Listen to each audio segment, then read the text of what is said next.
Hi hello ಎಲ್ರಿಗೂ ನಮಸ್ಕಾರ. Welcome to my today's vlog. ಇವತ್ತು ಯಾವ ವಿಷಯದ ಬಗ್ಗೆ ಮಾತಾಡ್ತಾ ಇದ್ದೀನಿ ಅಂದರೆ, ಇತ್ತೀಚಿನ ದಿನಗಳಲ್ಲಿ ನಾವು ಮರ್ತು ಹೋಗಿರುವಂತಹ ಕೆಲವೊಂದು ಸಂಬಂಧಗಳ ಬಗ್ಗೆ ಮಾತಾಡ್ತಾ ಹೋಗೋಣ. ಯಾಕೆ ಈ ಸಂಬಂಧಗಳು ಅಂದರೆ ಈ ಸಂಬಂಧಿಕರು ತುಂಬ ಇಂಪಾರ್ಟೆಂಟ್ ಆಗ್ತಾ ಇದ್ರು ಹಿಂದೆ, ಇವಾಗ ಯಾಕೆ ಅಷ್ಟು ಮ್ಯಾಟರ್ ಆಗಲ್ಲ ಅಂತ ಅಂದರೆ, ಇತ್ತೀಚಿನ ದಿನಗಳಲ್ಲಿ ಪ್ರತಿಯೊಬ್ಬರು ಒಂದು ಇಂಡಿವಿಜುವಾಲಿಟಿ ಅನ್ನೋದು ಬಂದ್ಬಿಟ್ಟಿದೆ. ಇಂಡಿವಿಜುವಲಿ ನಮ್ಮನ್ನು ನಾವೇ ಎಲ್ಲನೂ ಸರಿ ಮಾಡ್ಕೋಬಹುದು ಅನ್ನೋದು ಬಂದ್ಬಿಟ್ಟಿದೆ. ಒಬ್ಬರು ನೋಡೋದಿಲ್ಲ, ಯಾರ ವಿಷಯ ಯಾರಿಗೂ ಗೊತ್ತಿರಲ್ಲ, ಏನು ನಡೀತಾ ಇದೆ ಅನ್ನೋ ಒಂದು ಪರಿಕಲ್ಪನೆನೂ ಇರಲ್ಲ. ಹೀಗಿರುವಾಗ ಪ್ರತಿಯೊಬ್ಬರು ಸುಮ್ಮನೆ ಯಾಕೆ ಅವರನ್ನು ಕರೆದು ಮತ್ತು ಅವ್ರ ಹತ್ರ ಒಂದು ಮಾತು ಅನ್ನಿಸ್ಕೋಬೇಕು ಅನ್ನೋ ರೀಸನ್ ಬಂದ್ಬಿಡತ್ತೆ. ಮುಂಚೆ ಎಲ್ಲ ಹೇಗಾಗ್ತಾ ಇತ್ತು, ಒಂದು ಊರು ಅಂತ ಇದ್ರೆ ತನ್ನ ಸಂಬಂಧಿಗಳು ತನ್ನವರೇ ತುಂಬಿಕೊಂಡಿರೋರು ಆ ಊರಿನಲ್ಲಿ ಒಬ್ರಿಗೊಬ್ರು ಬೇಕಾಗಿರೋರಾಗಿರೋರು, ಅಕ್ಕ ತಮ್ಮ ಆಗಿರ್ಬೋದು, ಈ ಅಣ್ಣ ತಂಗಿ ಆಗಿರ್ಬೋದು, ಆ್ಯಂಡ್ ಚಿಕ್ಕಪ್ಪ ದೊಡ್ಡಪ್ಪಂದರು ಮಾವಂದರು ಎಲ್ಲರೂ ಅದೇ ಊರು. ಹೆಚ್ಚು ಅಂದರೆ ಒಂದು 20-30 ಕಿಲೋಮೀಟ್ರ್ ದೂರ ಅಷ್ಟೇ ಇರೋರು ಬಿಟ್ಟರೆ, ಏನೇ ಆದರೂ ತಕ್ಷಣಕ್ಕೆ ಸ್ಪಂದಿಸೋದಕ್ಕೆ ಆಗಿರ್ಬೋದು ಅಥವಾ ತಕ್ಷಣಕ್ಕೆ ಹೋಗೋ ರೀತಿ ಇರೋರು. ಬಟ್ ಇತ್ತೀಚಿನ ದಿನಗಳಲ್ಲಿ ಏನಾಗೋಗಿದೆ, ಆ ಸಂಬಂಧ ಅನ್ನೋದು ಕಮ್ಮಿ ಆಗೋಗ್ತಾ ಇದೆ. ಇತ್ತೀಚಿನ ದಿನಗಳಲ್ಲಿ ಅಕ್ಕಪಕ್ಕದ ಮನೆಯವರೇ ಎಷ್ಟೋ ಸಂಬಂಧಿಕರಾಗಿ ವರ್ತಿಸ್ತಾ ಹೋಗ್ತಾರೆ. ಅವರಿಗೆ ಪ್ರತಿ ದಿವಸ ನೋಡೋದ್ರಿಂದ ಏನು ನಡೀತಾ ಇದೆ, ಏನು ನಡೀತಾ ಇಲ್ಲ, ಯಾವುದು ಸರಿ ಯಾವುದು ತಪ್ಪು, ಒಬ್ಬರನ್ನ ಸಮಾಧಾನ ಹೇಳುವಂಥ ಗುಣ ಕೂಡ ಅವರಲ್ಲೇ ಇರುತ್ತೆ. ಈ ಸಂಬಂಧಿಕರು ಅನ್ನೋರು ತುಂಬ ದೂರ ಆಗಿರೋದ್ರಿಂದ ಅವರು ಅಷ್ಟು ಮ್ಯಾಟ್ರ್ ಆಗ್ತಾ ಹೋಗಲ್ಲ. ಯಾವತ್ತೋ ಹಬ್ಬ ಹರಿದಿನಗಳಿಗೆ ಸೇರ್ತಾರೆ ಬಿಟ್ರೆ, ಮದುವೆ ಮುಂಜಿ ಹಬ್ಬ ಹರಿದಿನ ಇನ್ನೂ ಮ್ಯಾಕ್ಸಿಮಮ್ ಯಾರೋ ಸತ್ತೋಗಿದ್ದಾರೆ ಅನ್ನೋ ಟೈಮಲ್ಲಿ ಬರ್ತಾರೆ ಬಿಟ್ರೆ, ಇನ್ನು ಯಾವುದಕ್ಕೂ ಹೇಗಿದೆಯಾ ಅಂತಲೂ ಯಾರೂ ಫೋನು ಮಾಡೋದಿಲ್ಲ. ಆ್ಯಂಡ್ ನಾವು ಫೋನು ಮಾಡಲ್ಲ, ಯಾಕೆ ಬೇರೆಯವರೇ ಮಾಡಬೇಕು ಅನ್ನೋದು. And it's not necessary. ಯಾಕೋ ಅವ್ರ ಹತ್ರ ಮಾತಾಡಲೇಬೇಕು, ಮಾತಾಡಲಿಲ್ಲ ಅಂದರೆ ಕಂಪ್ಲೀಟ್ ಆಗಲ್ಲ ಅನ್ನೋವಂಥ ಬಾಂಡಿಂಗ್ ಅನ್ನೋದು ಇರಲ್ಲ. ಆ ಬಾಂಡಿಂಗ್ ಅನ್ನೋದು ವೆರಿ ಇಂಪಾರ್ಟೆಂಟ್. ಯಾರೇ ಆಗಿರ್ಬೋದು, ಒಂದು ರಿಲೇಷನ್ಶಿಪ್ಸ್ ಬೆಳೆಯೋದಕ್ಕೆ ಮೇನ್ ರೀಸನ್ ಅಥವಾ ಮೇನ್ ಇಂಟೆನ್ಷನ್ ಏನಾಗಿರುತ್ತೆ, ಯಾವ ಮೂಮೆಂಟಲ್ಲಾದರೂ ಅವರು ನಮಗೆ ಅಂತ ನಿಂತ್ಕೋತಾರೆ ಅನ್ನೋ ಒಂದು ಮನೋಭಾವನೆ ಇರುತ್ತೆ. ಆ ಮನೋಭಾವ ಇಲ್ಲ ಅಂದರೆ ಅವರಿದ್ದರೂ ವೇಸ್ಟೇ ಆಗೋಗುತ್ತೆ. ಸೊ ಹಾಗೆ ಇರುವಾಗ ಆ ಮನೋಭಾವ ಬೆಳೆಸ್ಕೊಳ್ಳೋದು ಹೇಗೆ? ರೆಗ್ಯುಲರ್ ಕಮ್ಯುನಿಕೇಷನಿಂದ. ನಾನು ನಿನಗೆ ಇದ್ದೀನಿ ಅನ್ನೋದು ಹೇಗೆ ಬರುತ್ತೆ ಅಂದರೆ, it makes okay that person ಏನೋ ನಡೀತಾ ಇದೆ ಅನ್ನೋದು ಗೊತ್ತಾಗ್ತಾ ಇದೆ. ಸೊ ಸ್ಪಂದಿಸ್ತಾ ಇದ್ದಾರೆ, ಭಾವನೆಗಳಿಗೆ ಬೆಲೆ ಕೊಡ್ತಾ ಇದ್ದಾರೆ, ಪ್ರೀತಿ ಅನ್ನೋದು ಅಲ್ಲಿದೆ, ಅವ್ರು ನಮಗೆ ಕೇರ್ ಮಾಡ್ತಾರೆ, ಕಾಳಜಿ ಮಾಡ್ತಾರೆ ಅನ್ನೋದು ಮೇನ್ ಇಂಟೆನ್ಷನ್ ಆಗಿರುತ್ತೆ. ಮುಂಚೆ ಎಲ್ಲ ಈ ರಜೆಗಳು ಬಂತು ಅಂದರೆ ಅಥವಾ ಈ ಹಬ್ಬಗಳು ಬಂತು ಅಂದರೆ ಊರಿಗೆ ಹೋಗೋರು ಎಲ್ಲರೂ ಪೇಟೆಯಿಂದ. ಈಗಲೂ ಕೆಲವರು ಹೋಗ್ತಾರೆ, ಇನ್ನು ಕೆಲವರು ಬಿಡು ಅಷ್ಟು ದೂರ ಯಾರು ಹೋಗೋದು, ಇಲ್ಲೇ ಪೂಜೆ ಮಾಡಿದ್ರೆ ಆಯಿತು ಅಂತ. ಪೂಜೆ ಮಾಡೋದು ಒಂದೇ ಹಬ್ಬ ಅಂತ ಅಲ್ಲ. ಹಬ್ಬ ಇಸ್ ಮೇನ್ಲಿ ನಿಮ್ಮ ಸಂಬಂಧಿಕರನ್ನು, ನಿಮ್ಮ ಸಂಬಂಧಗಳನ್ನು ಗಟ್ಟಿ ಮಾಡೋ ಅಂಥದ್ದು. ಯು ಕಾಲ್ ದೆಮ್, ನೀವು ಅವ್ರನ್ನ ಕರಿತೀರಾ, ಊಟ ಬಡಿಸ್ತೀರಾ, ಕೂತ್ಕೋತೀರಾ, ಸಮಾಧಾನವಾಗಿ ಮಾತಾಡ್ತೀರಾ. ಮುಂಚೆ ಎಲ್ಲ ಈ ಹಬ್ಬ ಹರಿದಿನಗಳು ಬಂದರೆ 1-2 ದಿವಸ ಮುಂಚೆನೇ ಹೋಗೋರಂತೆ. ಯಾಕೆ ಅಂದರೆ ಅಲ್ಲೇನಾದರೂ ಕೆಲಸ ಇರುತ್ತೆ, ಅವ್ರಿಗೇನಾದರೂ ಹೆಲ್ಪ್ ಬೇಕಾಗತ್ತೆ ನಮ್ಮದು ಅಂತ. ಬಟ್ ಈಗ ಎಲ್ಲನೂ ಕೇಟ್ರಿಂಗ್ ಆಗೋಗ್ಬಿಟ್ಟಿದೆ, ಎಲ್ಲನೂ ಕೂತ್ಕೊಂಡು ಮಾತಾಡೋದಕ್ಕಾಗಲ್ಲ. 2 ದಿನ 3 ದಿನ ಮುಂಚೆ ಹೋಗಿ ಏನು ಮಾಡೋರು, ಕೆಲಸ ಮಾಡೋರು ಜೊತೆಗೆ ಮಾತಾಡೋರು ಕೂತ್ಕೊಂಡು. ಇದು ಅದು ಅಂತ ಪ್ರತಿಯೊಂದೂ ನಮ್ಮ ಇವ್ರಿಗೆ ಏನೋ ಕಷ್ಟ ಇದೆ ಅಥವಾ ಏನೋ ಸುಖವಾಗಿದ್ದಾರೆ, ಸೊ ಅವರಿಂದ ಏನಾದರೂ ಹೆಲ್ಪ್ ಆಗ್ಬೋದು ಅಂತನೋ ಅಥವಾ ಎಮೋಷ್ನಲಿ ಸಪೋರ್ಟ್ ಕೊಡುವಂಥದ್ದು ಆಗಿರ್ಬೋದು. ಇತ್ತೀಚಿನ ದಿನಗಳಲ್ಲಿ ಏನಾಗಿದೆ, ದುಡ್ಡು ಒಂದೇ ಎಲ್ಲನೂ ಆಗೋಗ್ಬಿಟ್ಟಿದೆ. ದುಡ್ಡಿದ್ರೆ ಆಗೋಗ್ಬಿಡತ್ತೆ, ಎಲ್ಲ ಹಾಸ್ಪಿಟಲ್ಸ್ಗಳಿರುತ್ತೆ, ಹೋಗಿ ನೋಡ್ಕೋಬೋದು. ಮುಂಚೆ ಹಾಸ್ಪಿಟಲ್ಸ್ ಯಾರಾದರೂ ಒಬ್ಬರು ಅಡ್ಮಿಟ್ ಆಗಿದ್ರೆ ಊಟ ತೆಗೆದುಕೊಂಡು ಹೋಗಿ ಕೊಡೋರು, ಅವ್ರೇನು ಊಟ ಮಾಡಿದ್ರು ಏನೋ ಅಂತ. ಈಗ ಇಟ್ಸ್ ನಾಟ್ ನೆಸಸರಿ. ಯಾಕೆಂದರೆ ಕ್ಯಾಂಟೀನ್ ಇದೆ ಬಿಡು ತಿನ್ಕೋತಾರೆ, ಯಾರು ತೊಗೊಂಡು ಹೋಗ್ತಾರೆ ಅಷ್ಟು ದೂರ, ಅವರಿಗೆ ಅನ್ನೋ ಭಾವನೆ ಬಂದುಬಿಡುತ್ತೆ. ಸೊ ಇದೆಲ್ಲ ಯೋಚನೆ ಮಾಡಿದ್ರೆ ಏನನ್ಸುತ್ತೆ, ಡೆಸರ್ಟ್ ಇನ್ನು ಎಲ್ಲರೂ ಹೇಳೋ ಅಂಥದ್ದು ಈಗಿನ ದಿನಗಳಲ್ಲಿ ಇನ್ನೊಂದು ಮಗು 2 ಮಕ್ಕಳು ಮಾಡ್ಕೊಳ್ಳಿ ಅಂತ. ಯಾವ ಖುಷಿಗೆ ಅಂತ ಹೇಳ್ತಾರೋ ನನಗಂತೂ ಗೊತ್ತಿಲ್ಲ. ಒಬ್ಬರು ಆದರೆ ಇನ್ನೊಬ್ಬರು ಇರ್ತಾರೆ ಅಂತ. ಬಟ್ ಆ ಒಬ್ಬರು ಇಬ್ಬರು ಮಧ್ಯೆ ಬಾಂಡಿಂಗ್ ಅನ್ನೋದು ಇರಲ್ಲ. ಅಣ್ಣ ತಮ್ಮಂದರೆ ಆಗಿರ್ಬೋದು, ಅಕ್ಕ ತಂಗಿರೇ ಏನೇ ಆಗಿರ್ಬೋದು, ಒಬ್ಬರು ಇನ್ನೊಬ್ಬರನ್ನ ಕಂಡ್ರೆ ಆಗಲ್ಲ, ಪ್ರೀತಿನೇ ಇಲ್ಲ ಅನ್ನುವಾಗ ಎಷ್ಟು ಜನ ಮಕ್ಕಳಿದ್ದು ಏನು ಉಪಯೋಗ? ತಂದೆ ತಾಯಿಗೆ ಕೊನೆ ಒಂದು 60-70 ಇಯರ್ಸ್ ಆಗ್ತಾ ಬಂದಾಗ ಅಪ್ಪ ಅಮ್ಮನ ನೋಡ್ಕೊಳ್ಳೋದಕ್ಕೆ ಮಕ್ಕಳೇ ಇಲ್ದಾಗ ಅಂಥ ಮಕ್ಕಳು 4-5 ಜನ ಇದ್ದು ಏನು ಉಪಯೋಗ? ಯಾವುದೋ ಫಾರಿನಲ್ಲಿದ್ದೋ ಅಥವಾ ಯಾ ಯಾವುದೋ ಬೇರೆ ಸ್ಟೇಟಲ್ಲಿದ್ದೋ ಅಪ್ಪ ಅಮ್ಮನಿಗೆ ಸ್ಪಂದಿಸಲ್ಲ, ಅವ್ರಿಗೆ ಬೇಕಾಗಿರೋ ಟೈಮಲ್ಲಿ ಜೊತೆಲಿ ನಿಂತ್ಕೊಳ್ಳಿಲ್ಲ ಅಂದರೆ ಎಷ್ಟು ಜನ ಮಕ್ಕಳಿದ್ದು ಏನು ಉಪಯೋಗ ಅಲ್ವಾ?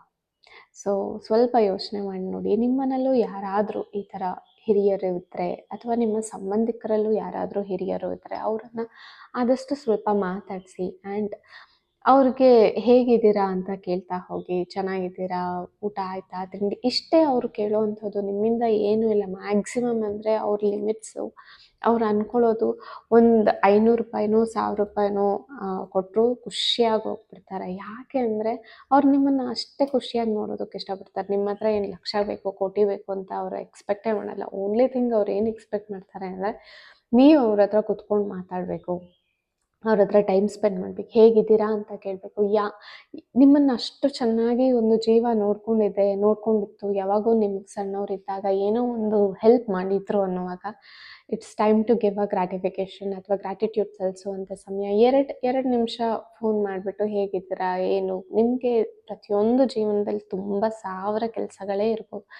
ಆದರೆ ಅವ್ರಿಗೆ ನೀವು ಫೋನ್ ಮಾಡ್ತೀರಾ ಅನ್ನೋ ಎಕ್ಸ್ಪೆಕ್ಟೇಷನ್ನೇ ಒಂದು ಕೆಲಸ ಆಗೋಗಿರುತ್ತೆ. ಅಯ್ಯೋ, ಫೋನ್ ಮಾಡಲಿಲ್ವಲ್ಲ, ಮಾತಾಡಲಿಲ್ವಲ್ಲ, ನಮ್ಮ ಜೊತೆ ಸ್ಪಂದಿಸ್ಲಿಲ್ವಲ್ಲ, ಭಾವನೆಗಳಿಗೆ ಬೆಲೆ ಕೊಡಲಿಲ್ವಲ್ಲ, ನಾನು ಅವತ್ತು ಅವ್ರನ್ನ ಅಷ್ಟೆಲ್ಲ ನೋಡಿಕೊಂಡೆ, ಇವತ್ತು ದೊಡ್ಡವನಾಗಿರ್ಬೋದು, ಏನೇ ಆಗಿರ್ಬೋದು, ಬಟ್ ಆ ಒಂದು ಕಾಲ್ಗೆ ಅನ್ನೋದು ಅವ್ರು ವೆಯ್ಟ್ ಮಾಡ್ತಾ ಇರ್ತಾರೆ. ಸೊ ಯಾರೇ ಆಗಿರ್ಬೋದು, ಒಂದು ಸರ್ಟೆನ್ ಏಜ್ ಅಂತ ಬಂದಾಗ ಅವ್ರಿಗೆ ಅವರೇ ಮಕ್ಕಳಾಗಿ ಹೋಗ್ಬಿಡ್ತಾರೆ. ಅರೌಂಡ್ ಎಬೋವ್ 60 ಆಗ್ತಾ ಹೋದ ಹಾಗೆ ಅವರ ಮನಸ್ಸು ಮಗು ಥರ ಹೋಗುತ್ತೆ. So what you can do is all you can do is just give a time to them, talk to them, speak to them, express what you are going through and you ask them what they are going through.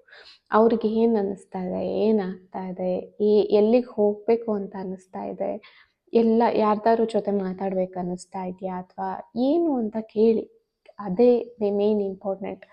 ಎಲ್ಲ ರೋಗಗಳಿಗೂ ಮೂಲ ಕಾರಣ ಈ ಮನೋರೋಗ. ಯಾಕೆ ಅಂದರೆ ಅವ್ರನ್ನ ಯಾರೂ ನೋಡ್ಕೋತಾ ಇಲ್ಲ ಅನ್ನೋ ಒಂದು ಭಾವನೆ. ಒಂದು ಮನೆ ಕಟ್ಬಿಟ್ಟೆ, ಆ ಮನೆಗೆ EMI ಕಟ್ಟೋದಕ್ಕೋಸ್ಕರ ನಾನು ಎಲ್ಲೋ ಹೋಗಿ ದುಡಿತೀನಿ, ಅಪ್ಪ ಅಮ್ಮ ಇಟ್ಕೊಳ್ತಾರೆ ಬಿಡು, ಅವ್ರಿಗೆ ಮನೆ ತಾನೇ ಬೇಕಾಗಿದ್ದು, ಮನೆ ಕಟ್ಟಿಸ್ಬಿಟ್ಟೆ ಅಂತ ಅಂದರೆ ಅದು ಮಗನಾಗಿ ಅಥವಾ ಮಕ್ಕಳಾಗಿ ನಿಮ್ಮ ಕರ್ತವ್ಯ ಆಗೋದಿಲ್ಲ. ಕಾರಣ ಇಷ್ಟೇ, ಯಾಕೆಂದರೆ ಅವರು ಅಲ್ಲಿ ಎಕ್ಸ್ಪೆಕ್ಟ್ ಮಾಡೋದು ನಿಮ್ಮ ಪ್ರೆಸೆನ್ಸ್ನ. ಹೌದು, ದುಡಿಯೋದಕ್ಕೆ ಅಂತ ಹೋಗಿದ್ದಾನೆ, ಅಲ್ಲೆಲ್ಲೋ ಚೆನ್ನಾಗಿದ್ದಾನೆ, ದುಡ್ಕೊಂಡು ಬಂದು ಸಾಲ ತೀರಿಸ್ತಾ ಇದ್ದಾನೆ, ದಟ್ ಈಸ್ ಆಲ್ ಸೆಕೆಂಡ್ರಿ ಆಗುತ್ತೆ. ಅದೆಲ್ಲ ಮೇನ್ ಇಂಟೆನ್ಷನ್ ಆಗಿದ್ರು ಅವ್ರು ಎಕ್ಸ್ಪೆಕ್ಟ್ ಮಾಡೋದು ದಿನದಲ್ಲಿ ನೀವು ಅವರಿಗೆ ಕೊಡುವಂಥ ಒಂದು 10-15 ನಿಮಿಷ, ಎಷ್ಟೇ ದೂರ ಇರಲಿ. ಹೌದು, ಒಪ್ಕೋತೀನಿ, ಪರಿಸ್ಥಿತಿ ನಿಮಿತ್ತ ನೀವು ಅಲ್ಲಿಗೆ ಹೋಗಿದ್ದೀರಾ ಅಂತ. ಬಟ್ ದಿನಕ್ಕೆ ಒಂದು 10-15 ನಿಮಿಷ ಆದರೂ ನೀವು ಅವ್ರಿಗೆ ಕೊಡ್ಬೋದಾ? ಹೇಗಿದ್ದಾರೆ, ಏನು ಅಂತ. ಆ ಸಮಯಗಳಲ್ಲಿ ನೀವು ಚಿಕ್ಕವರಾಗಿದ್ದಾಗ ಅವ್ರು ನಿಮಗೆ ಕಂಪ್ಲೀಟ್ ಸಮಯವನ್ನು ಕೊಟ್ಟಿರ್ತಾರೆ. ಗೊತ್ತೋ ಗೊತ್ತಿಲ್ಲದೋ ಅವ್ರ ಜೀವನನೇ ನೀವಾಗ್ಬಿಟ್ಟಿರ್ತೀರ. ಬಟ್ ಈ ಮೂಮೆಂಟ್ ಬಂದಾಗ ನೀವು ಅವರಿಗಾಗಿ 10 ನಿಮಿಷ ಕೊಡೋದಕ್ಕಾಗಲ್ವಾ? 10 ನಿಮಿಷ ಕೂತು ಮಾತಾಡೋದಕ್ಕಾಗಲ್ವಾ? ಏನು ಮಾಡ್ತಾ ಇದ್ದೀರಾ, ಏನು ಊಟ ಮಾಡಿದ್ರಾ, ತಿಂಡಿ ಮಾಡಿದ್ರಾ? ಅವ್ರ ಸಮಯ ಯಾವುದು ನೋಡ್ಕೊಳ್ಳಿ. ಕೆಲವೊಂದು ಸಲ ಏನಾಗುತ್ತೆ, ನೀವು ಬಿಸಿಯಾಗಿ ಲೇಟಾಗಿ ಫೋನ್ ಮಾಡಿದ್ರು ಅವ್ರು ನಿಮ್ಮ ಕಾಲ್ಗೆ ವೆಯ್ಟ್ ಮಾಡ್ತಾ ಇರ್ತಾರೆ. ಎಸ್ಪೆಷಲಿ ತಾಯಂದಿರು ಈ ಕೆಲಸನ ತುಂಬ ಮಾಡ್ತಾ ಇರ್ತಾರೆ. ಸೊ ಹಾಗಾಗಿ ಯಾವುದೇ ಮಕ್ಕಳಾಗಿರ್ಬೋದು, ಯಾರೇ ಆಗಿರ್ಬೋದು, ಸೊ ನಿಮ್ಮವ್ರಿಗೆ ಅಂತ ಸ್ವಲ್ಪ ಸಮಯವನ್ನು ಕೊಡಿ.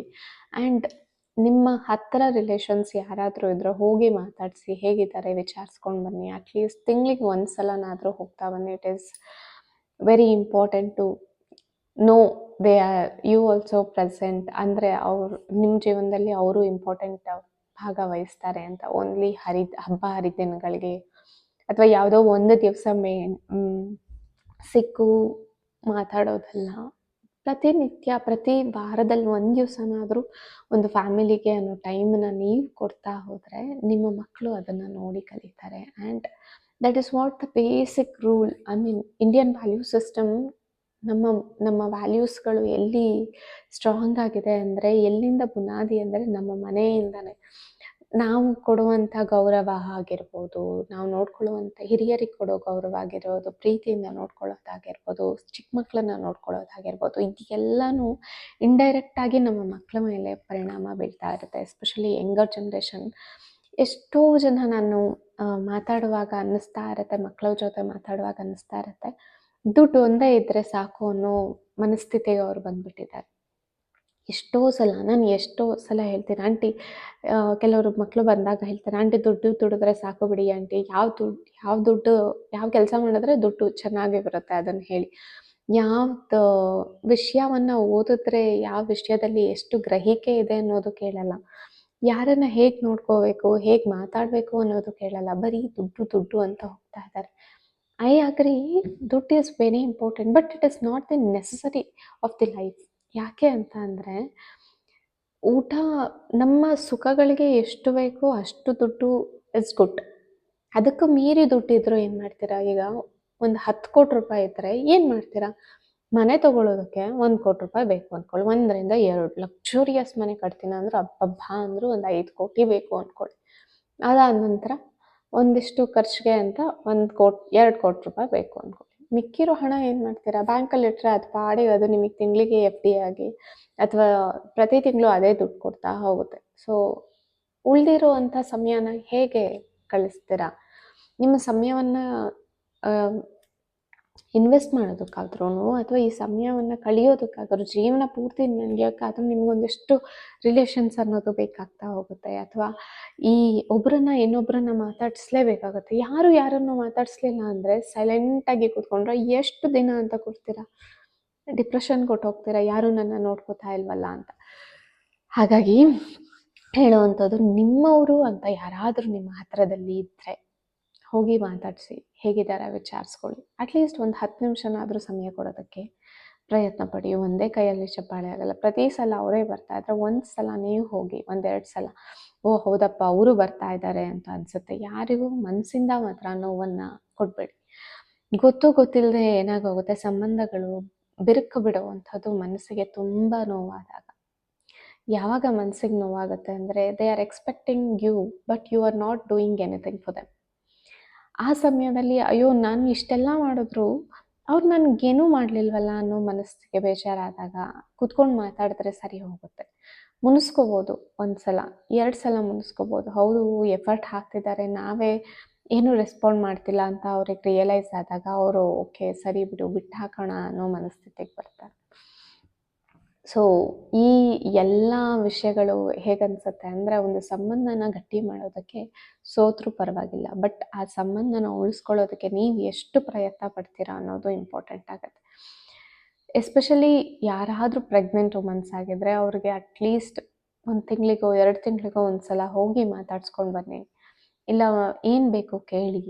ಯಾಕೆ ಅಂದರೆ ಅವ್ರದ್ದೇ ಈಗ ಎಸ್ಪೆಷಲಿ ಈಗಿನ ಸಿಚುವೇಶನ್ನಲ್ಲಿ ನಿಮ್ಮ ಅಕ್ಕಪಕ್ಕದ ಮನೇಲಿ ಯಾರಾದರೂ ಪ್ರೆಗ್ನೆಂಟ್ ಆಗಿದ್ರು ಖಂಡಿತವಾಗ್ಲೂ ಹೋಗಿ ಮಾತಾಡಿಸಿ, ಹೇಗಿದ್ದೀರಾ ಅಂತ ವಿಚಾರಿಸಿ. ಯಾಕೆ ಅಂದರೆ ಒಬ್ಬೊಬ್ಬರೇ ಆಗೋಗ್ಬಿಟ್ಟಿರ್ತಾರೆ, ಅವ್ರದ್ದು ಪ್ರಪಂಚ ಆಗೋಗ್ಬಿಟ್ಟಿರುತ್ತೆ, ಅವರ ಕೆಲಸಗಳಲ್ಲಿ ಮುಳುಗೋಗ್ಬಿಟ್ಟಿರ್ತಾರೆ. ಆ ಸಮಯದಲ್ಲಿ ಒಂದೆರಡು ಮಾತುಗಳು ತುಂಬ ನೆಮ್ಮದಿಯನ್ನು ತಂದುಕೊಡುತ್ತೆ. ಎಸ್ಪೆಷಲಿ ನಾನು ಪ್ರೆಗ್ನೆಂಟ್ ಆಗಿದ್ದಾಗ ನನಗೊಬ್ಬರು ಕಾಲ್ ಮಾಡೋರು. ಅವ್ರು ಎಷ್ಟು ಚೆನ್ನಾಗಿ ಮಾತಾಡೋರು ಅಂದರೆ, ನಂಗೆ ಈಗಲೂ ಎಷ್ಟೋ ನೆನೆಸ್ಕೋತೇನೆ ಅವ್ರನ್ನ ಅಂತ. ಅಂದರೆ ಬಿಕಾಸ್ ಆ ಧೈರ್ಯ ಆಗಿರ್ಬೋದು, ಹೀಗಿರೋದ್ರಿಂದ ಸ್ವಲ್ಪ ಹೆಲ್ತ್ ಚೇಂಜಸ್ ಆಗುತ್ತೆ, ನಿನ್ನ ಮಗುಗೆ ಒಳ್ಳೆಯದಾಗತ್ತೆ ಅಂತ ಹೇಳಿದಾಗ ಲಿಟ್ರಲಿ ಆ ಮೂಮೆಂಟ್ ಅವ್ರು ಹೇಳಿದಂಥ ಮಾತುಗಳು ಮನಸ್ಸಿಗೆ ತಟ್ಟಿ ಓಕೆ ಫೈನ್, ಈ ರೀತಿ ಚೇಂಜ್ ಆಗ್ಬೋದು ಅಂತ ಎಷ್ಟೋ ವಿಷಯಗಳನ್ನು ನಾನು ಬದಲಾಯಿಸ್ಕೊಂಡಿದ್ದೇನೆ. ಸೊ ಹೀಗಿರುವಾಗ ಪ್ರತಿಯೊಂದು ವಿಷಯನೂ ಕೂಡ ತುಂಬ ಇಂಪಾರ್ಟೆಂಟ್ ಆಗುತ್ತೆ. ನಿಮ್ಮವ್ರನ್ನ ನೀವು ಹುಡ್ಕೊಳ್ಳೋದು ಯಾವಾಗ ಅಂದರೆ, ನೀವು ಯಾವಾಗ ಪ್ರೀತಿಸ್ತೀರೋ, ನಿಮ್ಮ ಸಮಯವನ್ನು ಯಾವಾಗ ಕೊಡ್ತೀರೋ ಆವಾಗ ಅವರು ನಿಮ್ಮವ್ರಾಗ್ತಾ ಹೋಗ್ತಾರೆ. ಇಲ್ಲಾಂದರೆ ನಾಮಕಾವಸ್ಥೆ ಸಂಬಂಧಗಳೇ ಎಲ್ಲ ಕಡೆ ಬೆಳೀತಾ ಹೋಗ್ತದೆ.